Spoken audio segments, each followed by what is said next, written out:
In the Garden of Eden there was no sin, and therefore no temptation, no suffering, no aging, no death, or aging that leads to death, and so forth. Okay.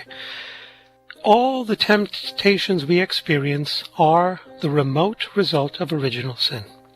They are the proximate or immediate result of actual sin. And John, the gospel writer, tells us that Satan tempts us by the world, the flesh, and the eyes. Okay? Now, Jesus, in order to save mankind from death, took upon himself our human nature after original sin in order to suffer the consequences of the sin Adam and Eve could not expiate.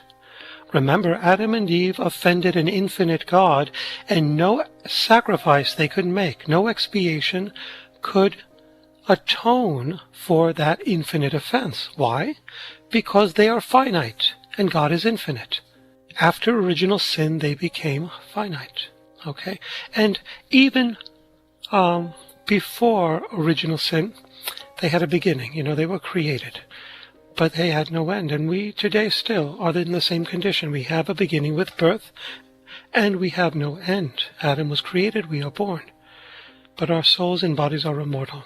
Jesus came and took upon himself the consequences of our first parents' sin, and made that consequence, which is suffering, and the whole gamut of ailments that afflict the mind, body, and soul, the means by which we are saved.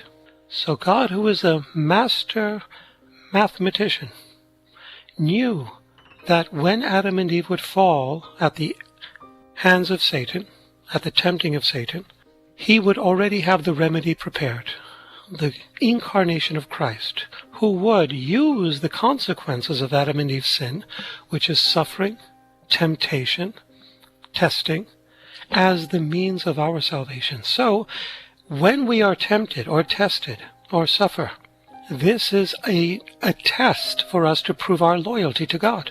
And it is only through the test that we merit heaven. You see? The angels had to pass a test. Those who passed it merited heaven. And no, the angels did not enjoy the beatific vision before their test. They were in heaven, but they did not enjoy the beatific vision.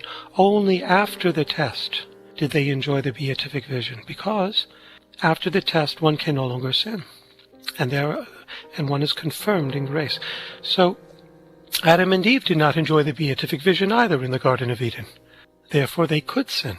It was only after they enjoy the beatific vision in heaven that they can no longer sin.